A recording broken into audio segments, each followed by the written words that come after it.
Assalamualaikum warahmatullahi wabarakatuh. Perkenalkan, nama saya Elis Wasila, NPM 19219120, kelas Penjas 2A.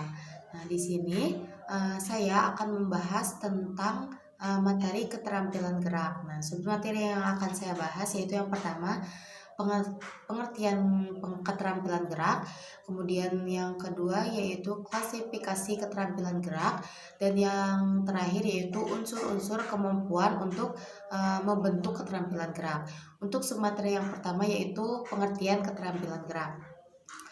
Keterampilan gerak ini merupakan kemampuan seseorang dalam melakukan olah gerak dengan koordinasi tubuh atau keseluruhan tubuh berfungsi dengan baik. Nah, untuk mencapai suatu keterampilan gerak, maka seseorang itu perlu melakukan belajar ataupun berlatih agar keterampilan gerak yang ia peroleh hasilnya akan memuaskan. Dan belajar dan berlatih ini menggunakan jangka waktu tertentu sesuai dengan kemampuan seseorang tersebut, karena untuk memperoleh keterampilan gerak pada setiap orang itu berbeda-beda. Hal itu bisa terjadi karena faktor dari pengaruh usia ataupun pengalaman geraknya. Nah, untuk submateri yang selanjutnya yaitu klasifikasi kemampuan gerak. Nah, pengklasifikasian keterampilan gerak ini bisa dilihat dari beberapa sudut pandang, yaitu yang pertama berdasarkan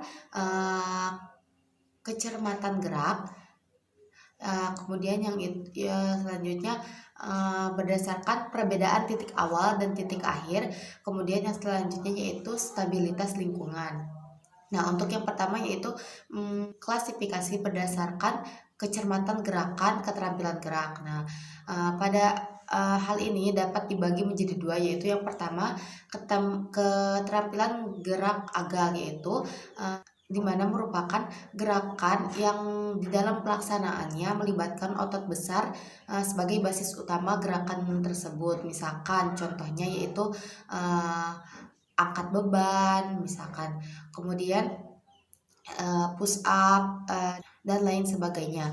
Kemudian yang kedua yaitu keterampilan gerak halus, yaitu di mana suatu gerakan yang menggunakan otot-otot halus dalam basis utamanya. Yang contohnya misalkan ketika kita mematik senapan, kemudian ketika meluncurkan panah saat memanah dan lain sebagainya. Klasifikasi selanjutnya yaitu berdasarkan perbedaan titik awal dan titik akhir. Nah, dalam hal ini dibagi menjadi tiga, yaitu yang pertama keterampilan gerak diskret. Nah, keterampilan gerak diskret ini adalah di mana saat pelaksanaannya dapat dibedakan secara jelas di mana titik awal dan titik akhirnya. Misalkan contohnya ketika kita melakukan berguling atau roll ke depan. Nah, titik awalnya kan kita sudah jelas, yaitu titik awalnya saat kita jongkok, kemudian titik akhirnya yaitu saat kita kembali jongkok ketika sudah melakukan roll tersebut. Kemudian selanjutnya itu keterampilan gerak serial. Nah, keterampilan gerak serial ini adalah keterampilan gerak yang diskret yang dilakukan beberapa kali secara berlanjut. Contohnya ketika kita sudah melakukan guling tadi, kita melakukan guling lagi, jadi secara berkelanjutan gitu, jadi beberapa kali bergulingnya.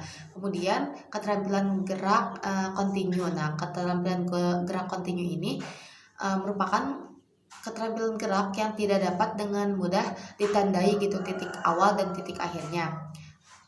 Contohnya misalkan bermain tenis, kemudian bermain sepak bola, karena tersebut merupakan rangkaian dari berbagai macam rangkaian gerakan, jadi tidak bisa kita ketahui gitu titik awal dan titik akhirnya. Yang selanjutnya yaitu klasifikasi berdasarkan stabilitas lingkungan. Nah, untuk klasifikasi ini dibagi menjadi dua, yaitu yang pertama keterampilan gerak tertutup, dan yang kedua yaitu keterampilan gerak terbuka. Untuk keterampilan gerak tertutup ini adalah keterampilan gerak di mana pelaksanaannya terjadi pada kondisi lingkungan yang tidak berubah gitu. Dan stimulus gerakannya ini timbul dari dalam diri si pelaku itu. Contohnya misalkan kita akan melakukan gerakan mengguling ke depan pada senam lantai, tentu kita melakukannya ketika kita sudah siap gitu. Dan gerakan tersebut dilakukan sesuai dengan yang kita rencanakan. Nah, kemudian yang selanjutnya itu keterampilan terbuka. Keterampilan terbuka ini adalah keterampilan gerak di mana dalam pelaksanaannya terjadi pada kondisi lingkungan yang berubah-ubah dan perilaku geraknya menyesuaikan dengan stimulus timbul dari lingkungannya. Contohnya ketika kita akan menerima atau memukul bola dari passingan orang lain. Nah, kita akan menyesuaikan pukulan tersebut. Misalkan contohnya bola itu melambung, maka kita akan bersiap memukul menyesuaikan bola tersebut yang datang kepada kita. Kemudian materi yang selanjutnya yaitu unsur-unsur kemampuan untuk membentuk keterampilan gerak. Nah, unsur tersebut yaitu yang pertama unsur keterampilan fisik. Nah, unsur keterampilan fisik ini merupakan sarana utama untuk melakukan gerakan, kondisi fisik yang baik dan akan menghasilkan gerakan yang efisien. Nah, adapun macam-macam dari unsur fisik ini yaitu misalkan yang pertama kecepatan reaksi, kecepatan ketahanan, kecepatan fleksibel, ketajaman indera, dan masih banyak lagi. Kemudian unsur yang kedua yaitu unsur kemampuan mental. Nah, untuk unsur kemampuan mental ini adalah mental ini sendiri adalah merupakan sebuah pikiran. Jadi unsur mental ini yaitu kemampuan mental, berarti kemampuan untuk berpikir dan kemampuan imajinasi. Nah, kemampuan mental juga berpengaruh terhadap kemungkinan terciptanya gerakan yang efisien. Kemampuan emosional ini sangat diperlukan untuk melakukan suatu keterampilan gerak karena unsur kemampuan emosional ini sangat berpengaruh terhadap proses belajar dalam melakukan keterampilan gerak yang baik dan efisien. Mungkin cukup sekian pemaparan materi dari saya. Mohon maaf bila ada kesalahan. Terima kasih atas perhatiannya. Assalamualaikum warahmatullahi wabarakatuh.